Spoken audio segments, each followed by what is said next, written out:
Plateau. Yeah, we're spawning directly on top of the Protoss of this matchup, SCS.Chucky, a player that I'm very curious about seeing. The SCS guys have definitely impressed me, so I really am curious about what their Protoss player can go for, while he's going to have his work cut out for him as he's going up against Clash.ZaiZai, a very, very strong Zerg player from Team Clash, and he's got a lot of people to work with, because Clash is one of those teams that's very, very good, but surprisingly few people are actually aware of how good they are. Right. And we just saw how strong his ZVT was. We'll have to see if his ZVP is just as strong. Yeah, I mean, he's...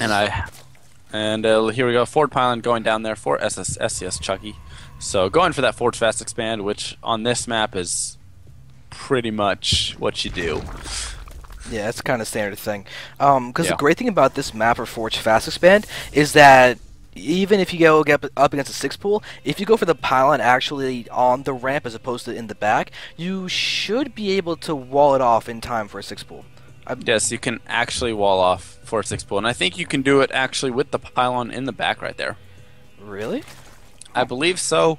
Maybe that's just with cross spawns, because I 6 pooled a friend in just a practice game on this map, and he blocked me off. So... Alright. Yeah, so I think it was cross spawn though, and maybe I just did a poor 6 pool. That's very possible. I don't know. I'm honestly only just started to forge fast expand, because I'm a really big fan of the 1 gate expand. Like, I have that pretty much as close to perfected as I can have a build when I never really get to play because I'm always casting. But I've just begun forge fast expand, so I really have to pay attention to this game and try and learn.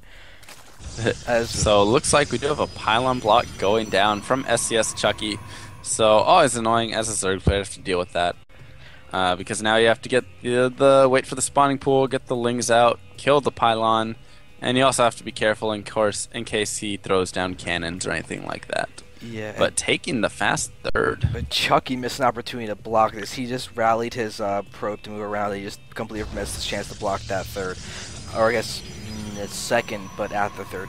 But his Nexus is now down at a perfectly normal timing, except it's actually 1 probe shy of what is normal, so I guess that's the way his build is designed. But right now, ZaiZai is just happily getting out some drones, some overlords, a few lings, and just a queen or two. Whoa, we got cannons. That's why. There we go. We have cannons. I was gonna say, and that's why he's short a probe, because he's invested in the 2 pylon cannon right there. So lings are going to be able to scout this, but will they get there in time? It does not look like it. No. So the cannon will be finishing before any lings can get there to deal with this, and we'll have to see what Chucky decides to do right here. Oh, and there's the unhappy ZaiZai. Cannon's about to finish. We see a cannon on the low ground, most likely. Ling has now lost its life, and ZaiZai has now officially got cannons within range of, well, he will officially have it, but there's the cancellation, and a good immediate cancel on that cannon too. And ZaiZai is now basically just taking his natural expansion. Yeah, so ZaiZai definitely going to be a little bit behind here now. Great low play from Chucky right there. And, I mean, that's just kind of the creative play, and it's a good way to punish that extremely fast third, especially on Shakuras Plateau, where you can go up that ramp. It's so far away that if they have to pool their probe or pool their drones or something to attack the cannon, as those lings would not be out in time to really get there before it finishes, in my opinion. If he has to pull those probes though to go over there and try and snipe that cannon, so that's just too far. So it's one of those things where I don't really know. I think maybe if you were able to send lings immediately over to that cannon, you would be able to stop it before going up. But of course, he wasn't even able to see it. And actually, a big thing is that Chucky saw the pocket third being taken too, so he has all the information on the timings of ZaiZai's expansions and everything. And I really am going to be expecting a Stargate follow-up from him to this. Yes, and he does have those 2 assimilators already pumping out there, so he's going to start stockpiling gas here, I would imagine. Yes, and he's just chrono boosting out a Zealot. So possibly going to go poke with that Zealot for some ling production. He's going to go in with the Zealot and the Stalker. He's going to attack with those because of the fact that he knows ZaiZai doesn't really have gas yet or anything like that. He knows he's going to be free to engage for the next 2 minutes or so with a window opportunity where the Stalker moves at the exact same pace as those Zerglings. And so he's guaranteed to not lose that, and then why wouldn't you attack? Be aggressive, force more non-drones, and just try and really, really pressure ZaiZai. Right, and that Stalker's going to be huge, as speed hasn't even begun to get started yet.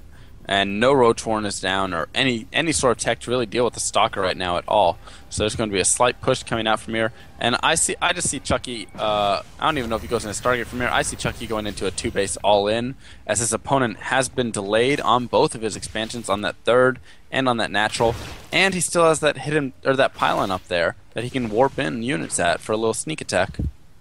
Yep, and this probe's now sitting at the new third.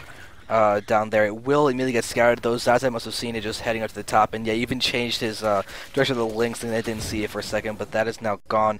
And looks like a Twilight Council's been thrown down. Not a Stargate, interestingly enough, but this may function the same exact purpose. The Stargate was, my thinking, because it would allow pressure, very, very guaranteed pressure, guaranteed damage. That's what a Stargate build is. It's guaranteed damage, no matter of how much. But the Twilight Council, if he goes for Blink, which actually he actually is going for Blink, he will allow it to be very, very aggressive and hopefully stay alive. He doesn't really want to lose units right now, but there we have, actually this Stalker barely getting alive with full health, essentially. Yeah, and so I mean, and just having that pylon over there will be big, especially if ZaiZai takes these towers, as he'll be able to see, oh, there's no push coming, and all of a sudden you can have a, giant attack coming in of Stalkers, a couple rounds of Stalkers warp in from that pylon, and all of a sudden you don't have time to react. So, Chucky, though, falling behind, I feel like, here. We're having a +2 blink timing from the toss. We've +2 blink timing. Yep. We've got the +2 started now getting chronoed out. We're going to see a huge influx of Blink Stalkers. Now, you were talking about having fun going for 7-gate Blink Stalkers. 7-gate Blink Stalker right here. Here's my exact build. Yeah, this could be very, very, very, very deadly. And Chucky going to go ahead and snipe off this cannon and pylon over here now, but the cannon actually going to be able to pick off a few lings, so pay for itself. Not quite, but almost. So it did get that force to cancel on the hatchery, so it pays for itself, of course. Yes, that's a really big thing. Because honestly, it's not a monetary paying for itself, it's a time paying for itself. Right, exactly. It's just those discussions about what the resources are in StarCraft, because you've got the obvious ones. You've got the minerals, the gas, and the supply. But the resources about where you allocate things outside the game are really, really key. For example, your eyes. Whoever thinks about your eyes as a resource, but you have to choose where you put your eyes at what point in time, and that's a really, really important resource to manage. Exactly. And then you go into timings of of all these other things, and it gets really intricate. I could just blab on and make no sense for a while if I really wanted to, but I'll spare you guys.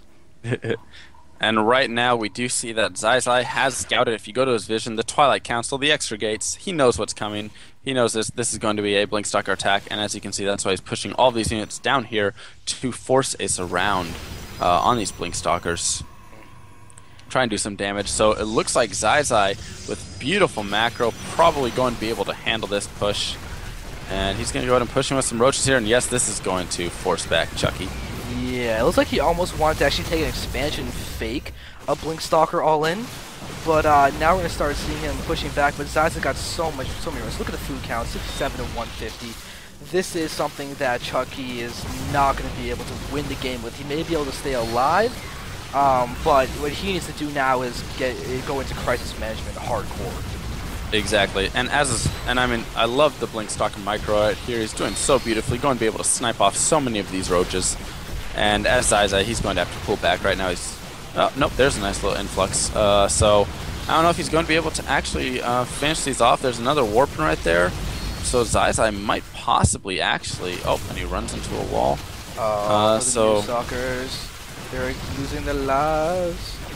So he's doing the best that he can with what he has, but if you are a Zerg player, please burrow. Beautiful, especially and he knows that he can get that burrow because he saw that Twilight Council, he saw those gates, he knew it was going to be a Blink Stalker push, and so he immediately went for that burrow, and that was a very, very smart play from him.